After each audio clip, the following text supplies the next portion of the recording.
하나님께서 주신 은혜를 쌓아가는 지혜로운 여러분이 되시길 주님의 이름으로 축복합니다. 어느 농부가 신문 편집자에게 편지를 써 보내왔는데 내용은 이런 것입니다. 나는 주일날 열심히 심었고 주일날 거두어 드렸습니다. 이처럼 내가 거두어 드린 수확은 주일날 교회에 가서 예배 드린 사람만큼 더 좋고 훌륭한 것을 많이 거두었습니다. 자, 이 문제를 어떻게 생각하십니까? 라는 질문을 해왔습니다. 그때 그리스도를 믿는 그 편집장의 대답은 이런 것이었습니다. 하나님은 항상 가을에만 거두게 하지 않습니다. 즉 이 말은 언젠가는 우리의 지은 죄를 만나게 된다라는 말입니다. 이처럼 아무것도 아닌 것 같은 죄를 감추어 두게 되면 반드시 어느 날인가 그것이 만나는 날이 다가온다.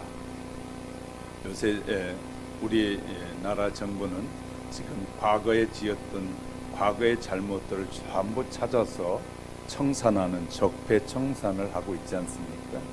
우린 세상이 하는 일을 통해서도 배워야 할 것이 있다면 우리가 잘못하면 언젠가는 아무리 감추어놔도 드러난다는 사실을 배우게 될 것입니다.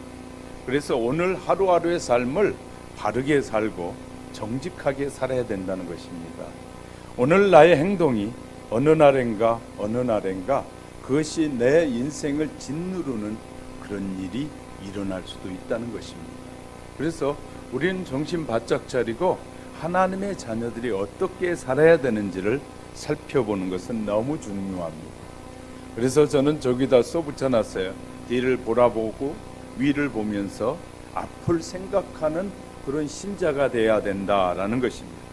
오늘 본문의 말씀을 자세하게 살펴보면 야곱은 12명의 아들 중에 11번째는 사랑하는 라헬이라는 아내를 통해서 태어난 요셉을 그는 무척 사랑했다는 것입니다. 그래서 색동옷을 입혀서 형들과 구별되게 키우게 되었습니다. 어느 날 양치는 현장에 이 11번째 아들을 보내게 되는데 늘 요셉을 시기하던 형들이 저 꿈꾸는 자가 다가오고 있다. 우리가 웅덩이에 쳐넣어서 그를 죽이자. 그러나 형 루벤에 의해서 지나가던 애굽 상인들에게 은 20냥을 주고 팔아버리게 됐습니다. 그리고 요셉이 입었던 옷을 벗겨가지고 그 옷에는 양의 피를 묻혀가지고 돌아와서 아버지 앞에 말하기를 아마 요셉이 우리를 찾아오다가 이 맹수들에게 붙잡혀서 이 맹수들이 이 요셉을 잡아먹은 것 같습니다. 여기 오다가 옷을 발견하고 가져왔습니다. 라고 해서 그것을 아버지에게 보여주게 됩니다. 자녀들이 아버지를 속이고 있는 것이잖아요. 그런데 그것을 받은 이 야곱은 대성통곡하면서 울기 시작합니다. 내 사랑하는 아들을 잃었다고 통곡하게 됩니다. 그런데 실은 그 아들은 애굽에 끌려 내려가서 애굽에 가서 이제 종살이를 하다가 또 그 종살이 하다가 감옥에 끌려가게 됩니다. 감옥에 끌려가서 이제 그곳에서도 오래 지내다가 결국 하나님의 도움으로 애굽의 총리가 됐습니다. 그때 가나안 땅에도 흉년이 들어서 이제 먹을 것이 없는 때가 됐습니다. 그들은 어쩔 수 없이 애굽에 양식이 있다는 소식을 듣고 이제 야곱은 아들들을 보내서 양식을 구해오라고 합니다. 그 형들이 요셉을 알아보지 못하고 애굽에 내려와서 총리 앞에 머리를 숙이고 있는 모습이 오늘 본문에도 나오고 있습니다. 그 형들은 요셉을 20년 전에 팔아버리기 때문에 전혀 알아보지 못했습니다. 팔아서 먹었던 죄를 생각하면서 그들은 이렇게 말합니다. 우리가 아우의 일로 인하여 범죄하였도다. 그가 우리에게 애걸할 때 그의 마음의 괴로움을 보고 듣고 그 듣지 아니하였으므로 그 괴로움이 우리에게 임하였도다 라고 후회하게 됩니다. 민수기 32장 23절에는 너희가 만일 그같이 아니하면 여호와께 범죄함이니 너희 죄가 정녕 너희를 찾아낼 줄 알라. 우리가 잘못한 잘못된 삶을 살았던 삶에 대한 것이 우리에게 찾아올 날이 있다는 것입니다. 찾아올 날이 있다. 그래서 하나님의 자녀들은 하나님의 말씀대로 바르게 살고 버릴 것은 버리고 취할 것은 취하는 지혜를 얻지 못하면 어느 날엔가 그것이 지금은 좋아 보일지 몰라도 어느 날엔가 그것이 올무가 돼서 우리의 인생을 비참하게 만드는 날도 올 수 있다는 사실입니다. 우리는 기억하며 사셔야 됩니다. 자, 이렇게 했습니다. 하나님께서는 성경의 기록을 통해서 분명히 말씀하시는데 우리가 범죄한 죄는 회개하고 용서받으면 반드시 받지 않으면 반드시 만날 날이 있게 된다라는 사실을 우리에게 말씀해 주고 있는 것입니다. 성도 여러분, 우리가 하나님께 저축하는 생활을 많이 해두면 언젠가는 그것이 큰 보상으로 축복으로 다가오게 될 것입니다. 그 보상이 자신에게나 자신의 후손들에게도 이어지게 될 것인데, 자, 믿음으로 착한 행실을 우리는 저축해야 됩니다. 기도로 저축해야 됩니다. 다른 사람을 위해서 많은 중보의 기도로 저축하는 것은 너무 중요한 일입니다. 은혜로 역사하는 말씀을 따라 저축하는 삶을 살아야 됩니다.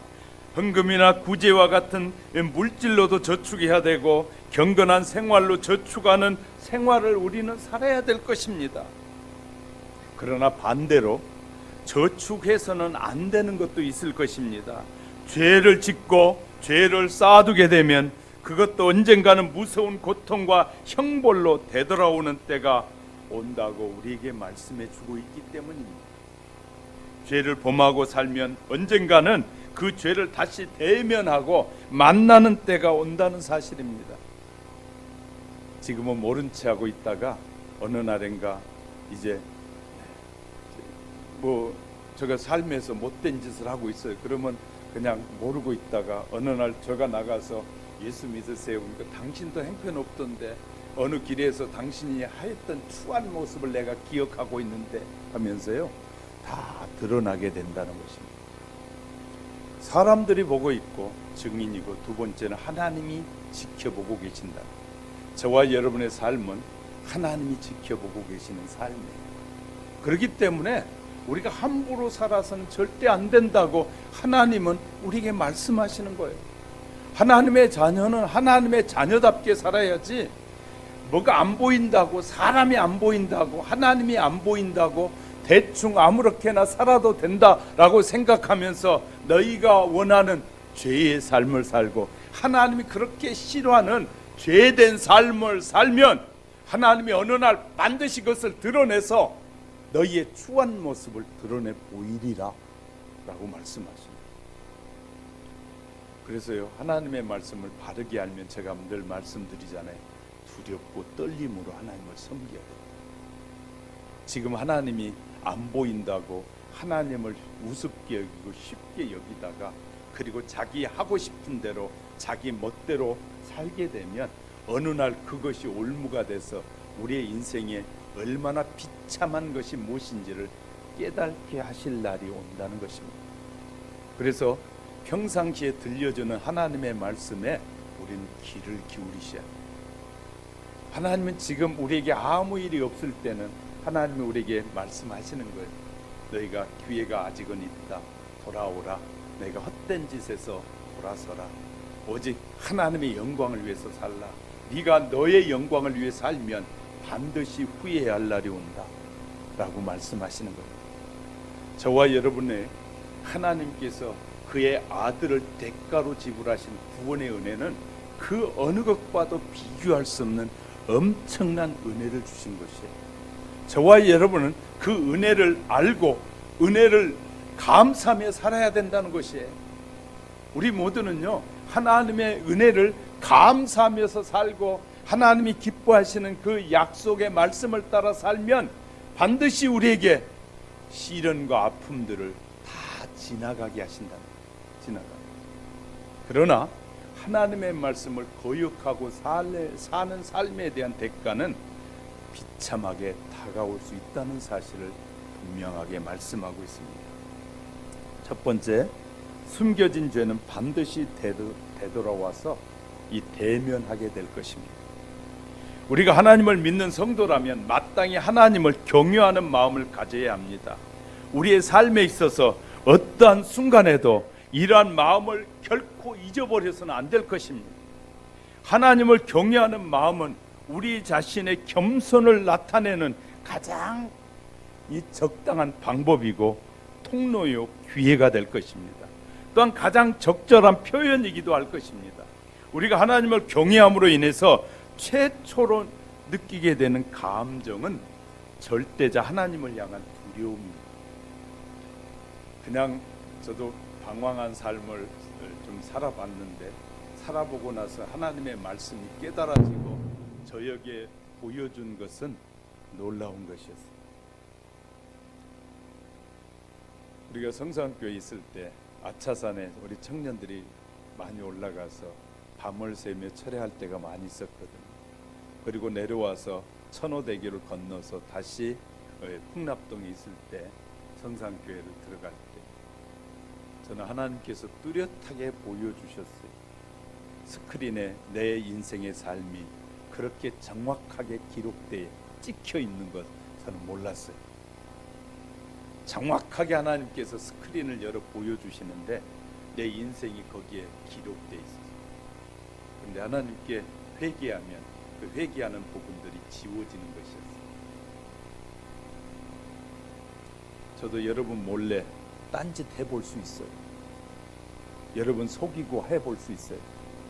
그런데 안 하는 이유가 하나님은 사람들이 안 봐도 하나님이 저를 지켜보고 계신다는 사실을 알았기 때문에 가능하면 내가 손해보고 내가 어렵더라도 정직하게 살자. 많은 성도 거느린 대목사가 아니더라도 하나님 앞에 서는 날에 누가 큰 자인가는 알게 될 것이기 때문에 우리는 보이는 것에 의해서 대단히 큰 목회라니까 대단히 큰 사람일 것이고 뭐 몇 명 안 데리고 목회하면 별 볼 일 없는 사람이라고 취급할지 모르지만 우리가 하나님 앞에 서서 봐야 될 것입니다. 우리는 겉으로 보이고 세상에 보이는 것으로 판단하는 눈은 정확하지도 않고 늘 어리석은 판단이 되기 쉽습니다. 저와 여러분의 판단은 하나님의 말씀 앞에 진리 앞에 세워질 때 분명하게 드러나게 될 것입니다. 그렇기 때문에 가능하면 바르게 살아보려고 딴짓하지 않고 그냥 하나님만 바라보고 살려고 애쓰는 것이. 우린 기억해야 됩니다. 우리의 모든 행위와 모든 말과 우리의 감정의 흐름이 하나하나에 이르기까지 결국에는 하나님의 세밀한 심판 앞에 서게 된다는 것입니다. 우린 간혹 내가 그리스도를 믿는 사람인데 왜 심판을 두려워해하는 말을 하는 사람을 가끔 봅니다. 내가 이제 하나님의 자녀가 됐으니까 뭐 이제 별로 그 문제되지 않지 않습니까? 지금 구원론을 말하는 사람들이 그런 말을 합니다. 침례 쪽에서 막 올림픽 공원에 와서 막 대단한 막 행사를 하면서 사람들을 수만 명씩 끌어들이면서 구원론을 말하면서 이렇게 말합니다. 당신이 구원받았으니까 이제 무슨 짓을 해도 하나님이 다 이상이 없다. 그래요? 그것이 올바른 말씀이라면 하나님의 자녀가 된 이후에는 별짓을 다 하고 살겠네요? 그래도 다 돼요? 성경을 제대로 아는지 제대로 모르는지 사람들의 마음을 끌어서 자기 사람 만들려고 하는지 속이 보일 때가 많죠. 저는 여러분이 저의 설교를 듣고 저의 제자가 되길 저는 원치 않습니다. 저가 말한 설교를 듣고 여러분은 주님의 제자가 되어야 돼요. 수많은 사람은 자기의 제자를 삼고 있어요. 자기 말이라면 무슨 말이든지 순종하는 사람들이 많으면 행복해하는 지도자는 어리석은 지도자입니다. 자기 말에 듣고 순종하는 사람이 아니라 주의 말씀 앞에 하나님의 말씀 앞에 순종하는 자가 돼야 되는 거예요. 그것이 올바른 신앙 아니겠어요? 여러분이 저의 설교를 듣고 반항할 수도 있고 그런 설교를 하냐고 따지기도 할 수 있어요. 그런데 그것이 하나님의 온전한 말씀이라면 여러분이 판단을 받게 될 것입니다. 제가 하나님 앞에 잘못한 설교는 제가 하나님 앞에 판단을 받게 될 것입니다. 저는 그래서요, 두렵고 떨림으로 설교하지 그냥 대충 하지 않습니다. 제가 한 말에 대해서는 하나님 앞에 반드시 힐문을 받으면 제가 말할 준비를 하고 있는 것입니다. 우린 기억해야 돼요. 주님은 이렇게 말씀하시죠. 마태복음 20장 20절. 오직 몸과 영혼을 능히 지옥에 멸하는 자를 두려워하라. 우리의 몸과 우리의 영혼을 심판하실 자를 두려워하라. 사람들 두려워하는 것은 어리석은 것입니다. 사람을 두려워하고 사람에게다 희망을 거는 사람은 어리석은 것입니다. 왜냐하면 우리의 영혼과 우리의 육체를 함께 심판하신 전능자가 있기 때문에 우리는 그분 앞에 서야 돼요. 그래서 하나님의 말씀이 깨달아질수록 세상을 향해서도 외칠 수밖에 없는 거예요. 왜냐하면요, 하나님의 자녀들이 세상을 향해 외치지 않으면 누가 외칠 것입니까? 하나님의 자녀들이 세상에 나가서 하나님의 말씀이 이것이 진리다, 이렇게 살아야 된다라고 외치지 않으면 누가 외칠 것입니까? 하나님의 자녀들은 외쳐야 됩니다. 그런데 이 외치다가 누가 문제가 됩니까? 자기가 허물이 많고 못된 짓은 다 한 사람이 외치다가 그 허물이 드러나면 세상으로부터 뭐가 들어와요? 수호 없는 멸시와 천대가 돌아오게 돼요. 우리 기억해야 돼요. 세상 사람들은 저와 여러분이 하나님의 말씀대로 살지 않으면 판단할 것입니다. 세상의 기준을 가지고 하나님의 사람을 판단하게 될 때 그 사람도 하나님이 판단하실 것입니다. 세상의 기준이 법이 다가 아닙니다. 세상의 법은 다 상대적 자기들의 욕심을 따라 만들고 있어요.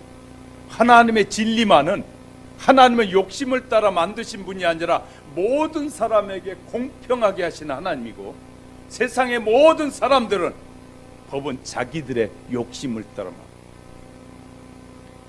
어제는 여야 두 야당이, 여당과 야당이 합세해가지고 자기들의 필요한 욕심을 따라 플러스 시켜서 통과시켰어요. 중내 사내 못하네 별짓을 다 하다가도 어느 순간에 가면 딱 야합해가지고 자기들끼리 딱 야합해서 통과시켜요. 그것이 세상 사람들이고 하나님은 그렇게 하시지 않는 분이라는 것입니다. 모세가 어느 날 애굽 사람이 히브리 사람을 싸우다가 치는 것을 보고 분이 발했어요. 그래서 애굽 사람을 쳐서 그냥 죽여서 한순간에 얼른 묻어버렸어요. 이튿날 같은 곳에 나가봤더니 히브리 종족끼리 싸우고 있었어요. 싸움을 말렸더니 그들 중에 한 사람이 어제는 애굽 사람을 죽이더니 오늘은 우리를 죽이려고 하느냐고 말해요.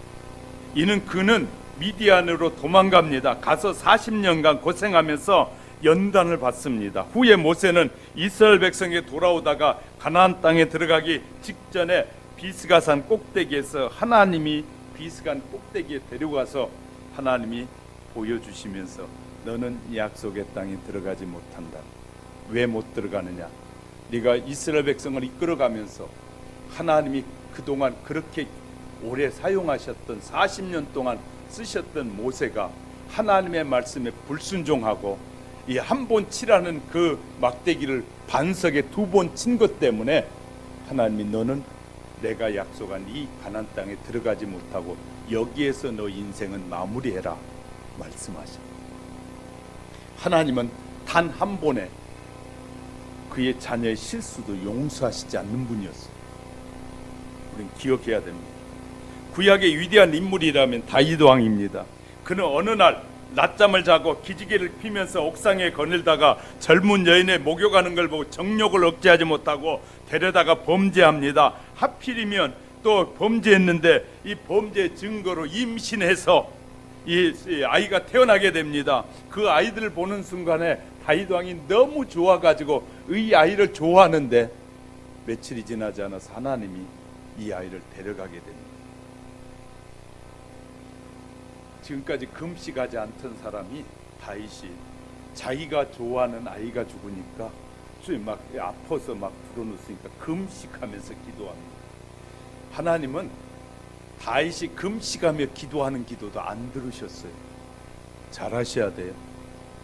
우리가 하나님 앞에 범죄하면서 지으면서 기도하는 기도 하나님이 안 들으실 수도 있다는 것입니다.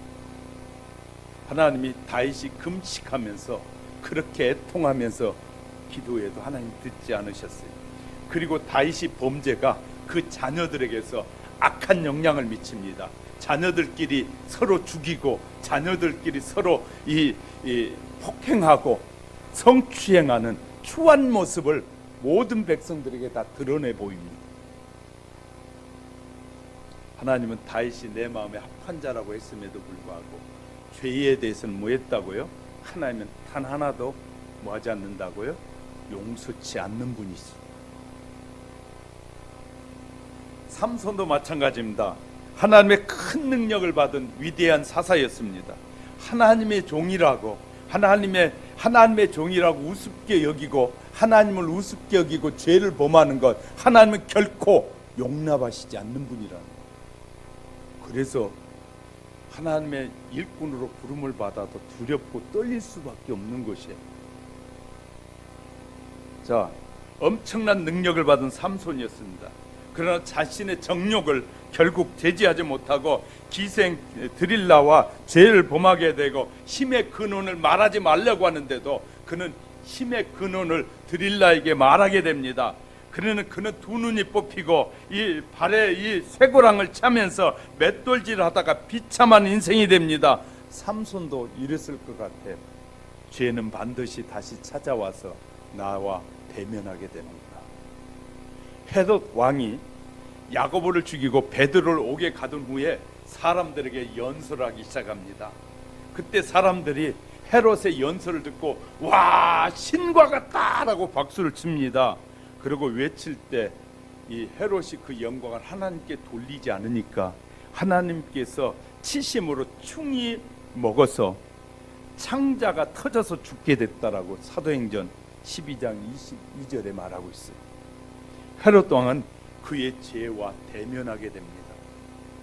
우리가 쉽게 여기는 하나님 앞에 불순종하고 하나님의 뜻을 저버리고 하나님이 우리에게 요구하신 바를 거절하면서 사는 것이 죄가 아니라고 쉽게 생각해서는 안 될 것입니다. 인간의 죄는 이처럼 그 지은 사람을 줄줄이 따라다니다가 다시 만나게 된다는 것입니다. 이 세상에서 못 만나면 하나님의 심판대 앞에서라도 반드시 만날 때가 있다는 사실입니다. 그러니 두렵지 않겠습니까? 이런 말씀들을 하나님이 기억나게 하고 생각나게 하는데 함부로 잘못된 길을 걷겠습니까?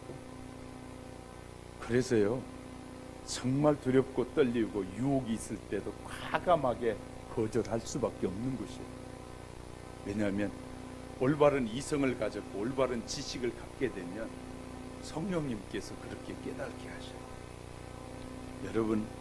여러분의 죄의 문제를 가지고 하나님 앞에 엎드려 보세요. 하나님이 뭐라고 말씀하시는지.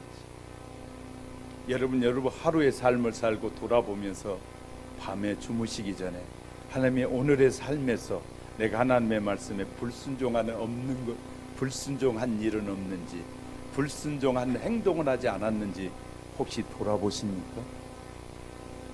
돌아보는 자와 보지 않는 자의 차이는 클 것입니다. 그렇기 때문에 우리는 함부로 다른 사람을 평가하거나 말하는 것은 매우 위험하다는 사실입니다. 하나님은 누구에게 주시냐면 그 평가할 수 있는 것을 지도자에게 주십니다. 우리는 기억하셔야 됩니다.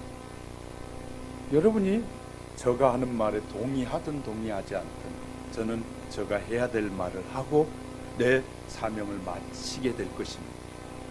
듣고 듣지 않고에 대한 대가는 여러분이 스스로 지시는 거예요. 저가 책임져 주는 것이 아니에요. 하나님의 말씀은 선포되어지면 그 다음에 그 일에 순종하고 살았느냐 불순종하고 살았느냐에 대한 대가는 스스로가 듣는 자들이 받는 것이에요. 저는 해야 할 말을 하지 않는 것에 대한 대가를 저가 책임지게 될 것입니다. 하나님은 사람들이 듣기 싫어도 말해라 할 때는 주의 종은 말하는 것이에요. 사람들의 입맛에 맞는 말만 해라. 누가 말하는 것입니까? 마귀는 그렇게 말합니다. 사람의 입맛에 맞게 하면 그가 헌금도 하고 그가 네 말에 순종도 하고 얼마나 잘 따라오니? 그런데 네가 하나님의 말씀을 바로 증거하면 하나님 말씀 안에 사는 자들은 귀가 열려 금방 깨닫지만 하나님의 말씀에 서 있지 않는 자들은 너의 말을 바른 말을 하면 다 싫어할 것이다. 그래서 세상의 왕들은 하나님의 말씀을 싫어하는 거예요. 싫어하는 거예요. 우리 모두도 이곳에 와 있지만 우리의 마음이 하나님께 향하고 있지 않다면 그런 유혹에 빠져 있을 수 있다는 사실을 기억해야 됩니다. 우리가 심판대 앞에 반드시 죄에 대한 대가를 찾는 날이 있다는 사실을 기억하신 것 같아요. 두 번째, 죄가 찾아오면 어떤 일이 생길까요? 그럼 이게 어떻게 다른 것이 나와? 뭐가 이 짬뽕 된 것 같아. 이서야가 나왔네요. 왜 이서야가 나왔는지 모르겠어요. 제가 준 건 아닌데 다른 게 나온 것 같아요. 죄가 찾아오면 어떤 일이 생길까요? 본문에서 큰형이었던 르우벤이 요셉을 죽이려는 동생들에게 22절에 내가 너희에게 그 아이에 대하여 죄를 짓지 말라고 하지 아니하였더냐? 그래도 너희가 듣지 아니하였느니라. 그러므로 그의 핏값을 치르게 되었다. 우리가 하나님의 말씀을 듣지 않으면 대가를 치르게 된다는 사실을 가르쳐주고 있어요. 하나님의 르우벤이 요셉을 해하려고 모의하는 동생들에게 분명히 말했어요. 이런 죄악은 하나님 앞에서 저질러서 하나님을 대항하여서 맞설 뿐만 아니라 하나님의 피조물에게까지 막대한 영향을 미치는 것이다. 결코 그런 일 하지 말아야 된다고. 르우벤의 경고는 오늘 우리가 정직하게 살려고 하는 저와 여러분에게도 외에 없이 적용되는 말씀일 것입니다. 범한 죄는 생생하게 느껴지게 합니다. 요셉의 형들은 그런 일이 있으리라고는 꿈에도 생각하지 못하고 살았습니다. 그러나 자신들이 옥에 들어가게 되자 자기들과 생각과 전혀 다른 옥에 들어가게 되자 이 20년 전에 있었던 동생을 억울하게 했던 그 사실이 생각나기 시작합니다. 얼마나 놀라운지 모르겠어요. 저도 설교하다 보면요, 성령님께서 전혀 제가 준비하지 않는 부분들 생각나게 막 하셔요. 생각나게 할 때는 말하는 것이에요. 주의 종은 성령의 인도함을 따라 사는 사람이지 사람을 기분 좋게 하려고 사는 것이 아니라고 저는 믿어요. 사람은 기분 좋은 사람은 하나님의 말씀을 제대로 듣는 사람은 기분 좋아요. 그런데 하나님의 말씀을 거절하고 싶어하는 마음을 갖고 있는 사람은 하나님의 말씀이 싫어요. 왜? 저런 말 좀 빼고 하면 좋지. 여러분의 귀에 듣기 좋은 소리만 하면 얼마나 좋겠어요. 방송에 나온 이 인기 위주의 사람들은 사람들의 듣기 좋은 소리만 하려고 골라서 해요. 골라서. 근데 하나님은 저에게 골라서 하는 은혜를 안 주시고 할 말 하게 하시도록 저에게 은혜 주십니다. 그래서 교회가 크지 않을 수도 있어요. 왜? 할 말 하니까. 저는 사람 앞에서는 전혀 겁나지 않습니다. 그런데 하나님 앞에서는 겁나요. 내가 말 잘못한 것에 대한 책임은 내가 져야 된다는 사실을 저에게 분명히 깨닫게 하셨습니다. 자, 놀라운 일이 자신들이 감옥에 들어가서 억울해지자 옛날에 동생의 일이 생각났다. 화가가 그린 그림을 그릴 산도 그리고 강도 그리고 나무도 그립니다. 아무리 잘 그려도 시간이 지나가면 퇴색되고 무너지게 됩니다. 그런데요, 우리의 잘못된 죄는 아무리 많은 시간이 가도 퇴색되거나 없어지지 않는다는 거예요. 왜? 하나님의 진리 앞에 기록된 죄는 결코 지워지지 않는다. 어느 정신병원에서 있었던 일입니다. 정신병 환자가 몰래 탈출을 했어요. 정신병원에는 경찰을 동원하고 사람을 동원해서 그 환자를 찾아 나섰습니다. 그런데 어느 날 그가 어느 광산 깽 옆에 앉아 있는 것을 찾았어요. 그가 거기에 앉아서 하는 말이 저 사람이 굴러간다, 사람이 굴러간다 그러는 거예요. 그 사람들이 정신병자니까 아이고 또 저 짓을 하는구나 하고 데려갔어요.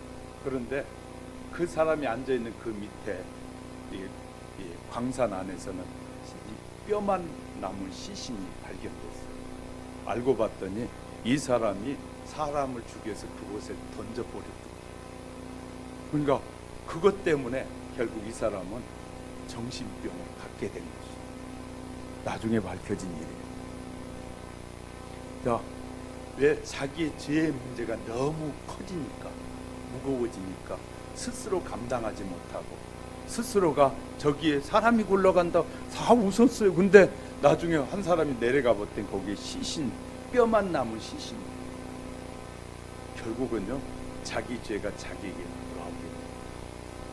두 번째, 마음속의 양심이 죄를 책망합니다. 우리의 양심은 잘못된 죄를 자꾸만 자신 앞으로 드러내게 하십니다.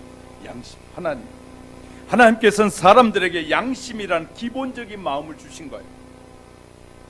우리나라 왕들 중에 나오는 수양대군 얘기는 너무나 잘 아실 것입니다.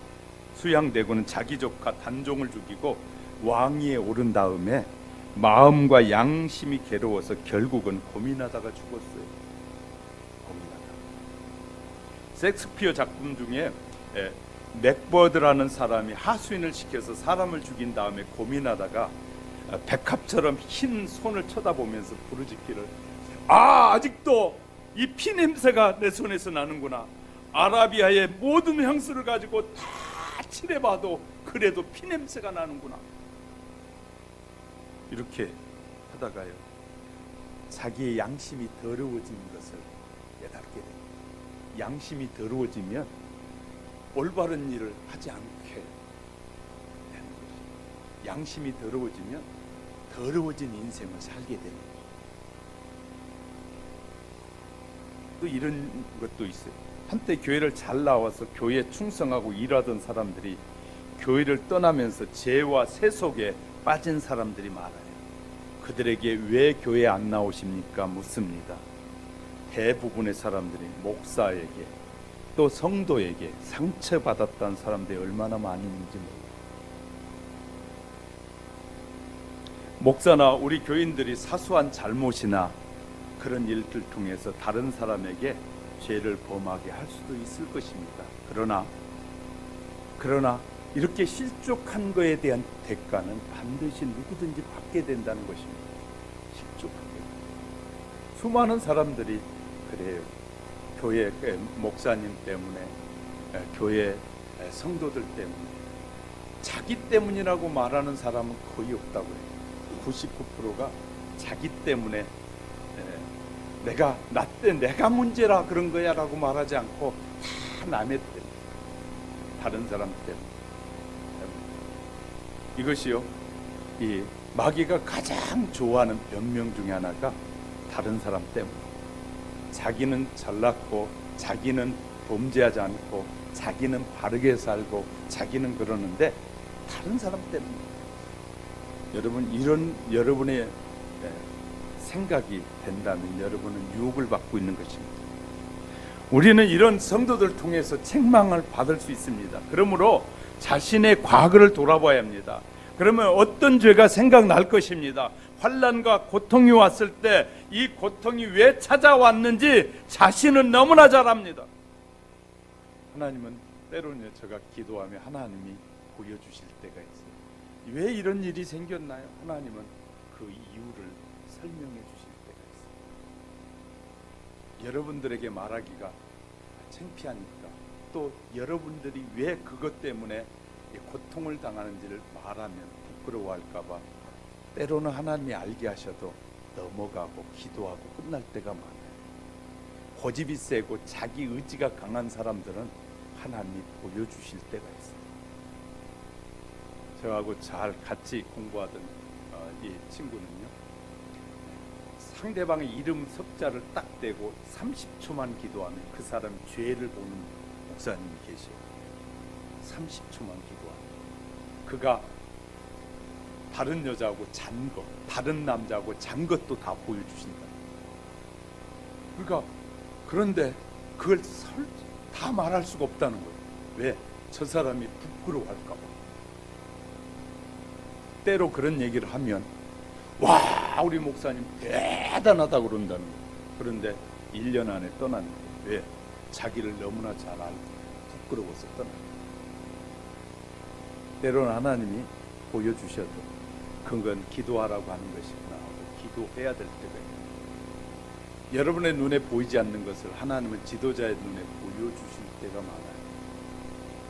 하나님이 지도자와 평신도를 부르실 때는 똑같이 하나님이 말씀하시지 않는다는 것 기억하시기 바랍니다.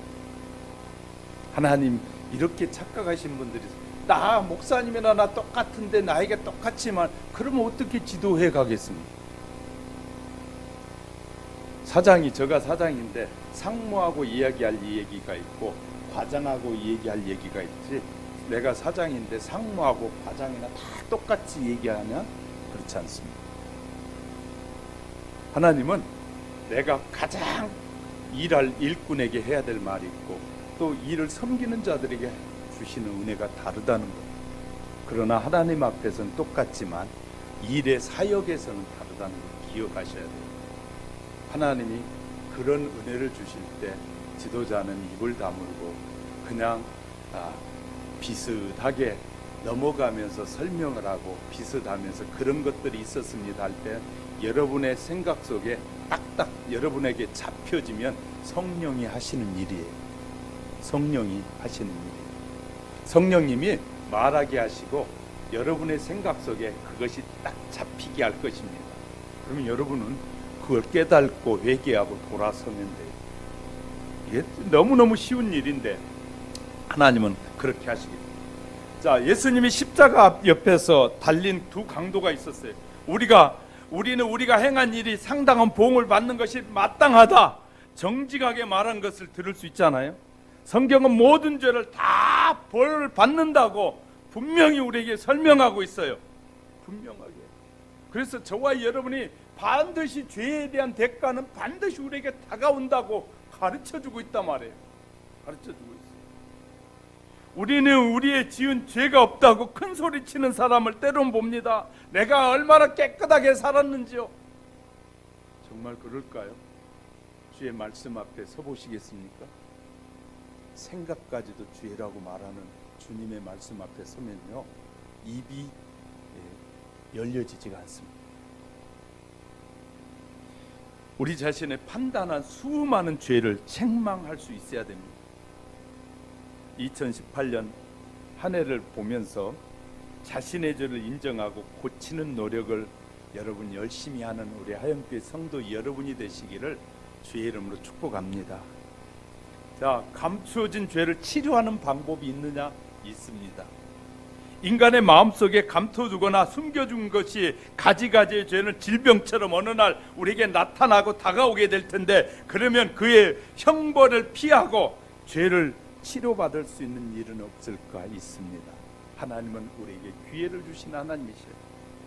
하나님께서 우리에게 성경을 통해서 언약하신 약속을 이루기 위해서 우리와 함께 하시기에 우리를 평생 떠나지 않고 하나님의 자녀가 되면 그 자녀와 영원토록 함께 하시겠다고 말씀하셨어요.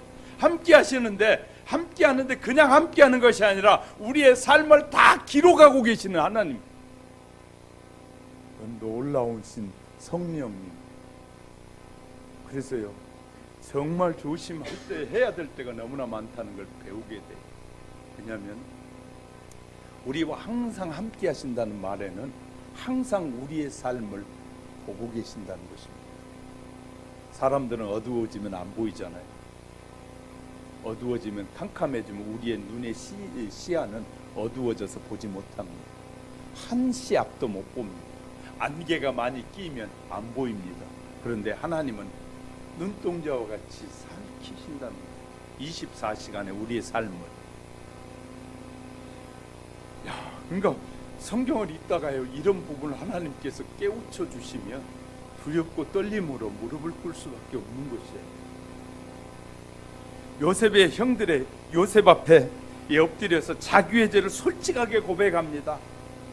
용서를 구한 것처럼 우리도 예수님 발 앞에 엎드려 우리의 죄를 고백하고 우리의 죄를 다 하나님 앞에 자백해야 됩니다. 우리 허물을 늘 말씀드리잖아요. 여러분 기도하다가도 잘못들이 생각나면 바로바로 고백하십시오. 저도 그렇게 해요. 어느 날 기도하는데 20년 전의 일도 하나님이 기억나게 하셔요. 그러면 그 순간의 기도에 하나님, 20년 전에 내가 어리석었습니다. 잘못된 그 삶을 용서해 주세요. 우리는 고백합니다. 여러분은 고백하십니까? 인간관계 속에서 이루어지는 일들, 여러분 하나님 앞에 기도하다가 하나님 내 마음이 불편해지면 하나님 용서해 주세요. 고백합니다.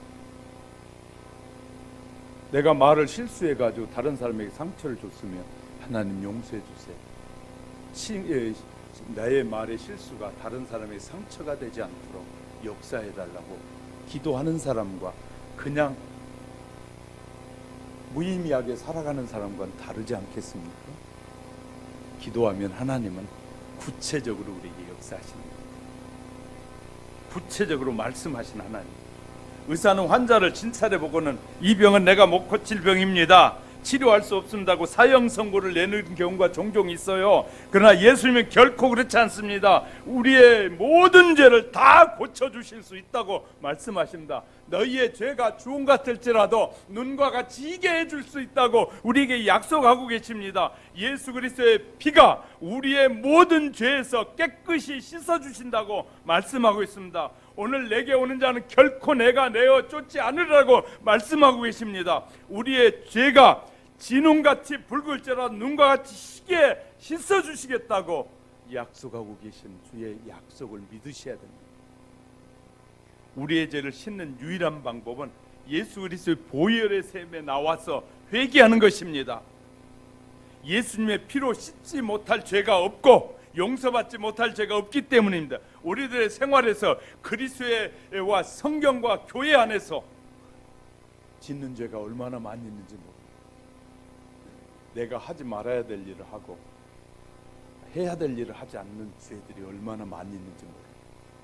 우리는 철저하게 하나님 앞에 회개하면서 한 해를 정리하며 하나님 앞에 귀한 자로 쓰여지게 될 것입니다. 하나님 창조하신 모든 세상 사람들을 가운데서 이 인간관계를 얼마나 중요시 여기는지 몰라요. 저를 보세요. 하나님은 저를 만드시고 저에게 가장 먼저 누구를 만나게 태어나면서 가장 먼저 부모를 만나요. 부모와 자녀의 만남은 하나님이 준비해 주신 만남. 부모와 자식의 만남이 하나님의 만남인데 우리가 그 하나님의 만남 속에서 불편하게 살 때가 얼마나 많습니까? 부모와 자식이 왜 불편해야 됩니까? 하나님이 불편하라고 만남을 주신 것이 아니에요. 그 만남 속에서 하나님이 기뻐하시는 삶을 살라고 만남을 주신 거예요. 두 번째 만남 누굽니까? 형제와의 만남. 오늘날 얼마나 많은 사람들이 형제끼리 돈 문제, 자존심 문제, 별 문제 가지고 싸우고 서로 형제가 만나지 않고 사는 사람이 얼마나 많이 있는지 모릅니다. 형제 만남은 우연한 만남이 아니라 피를 통한, 부모의 피를 통한 만남입니다. 두 번째 만남, 소중한 만남입니다. 세 번째 만남, 이웃과의 만남.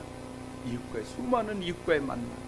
하나님, 이런 만남의 인간관계가 깨어지게 될 때 얼마나 사람들이 불편해집니까? 요셉은 형들이 죄를 자백할 때 그들의 죄를 용서하고 붙들어 세웁니다. 그리고 하나님이 하신 일입니다. 하나님이 하신 일, 형님들이 한 일이 아니라 하나님이 앞으로 20년, 30년 후에 이루어질 일을 뭐하고 준비하셨습니다. 그렇게 용서하는 요셉도 얼마나 아름다운지, 그리고 그 앞에 무릎을 꿇는 그의 이 10명의 형제들도 아름답고, 그래서 화목이 이루어지게 됩니다. 화목. 철천지 원수가 될 수 있는데 원수에서 화목으로 바뀌어지는 은혜. 우리는요, 어떤 관계에서도 뭐 절천지 원수가 되는 관계가 되면 안 됩니다. 우리는 요셉을 보면 알 수 있어요. 요셉은요, 보디발의 집에 잡혀갔을 때도 보디발의 말에 얼마나 따르고 바르게 사는지 몰라요.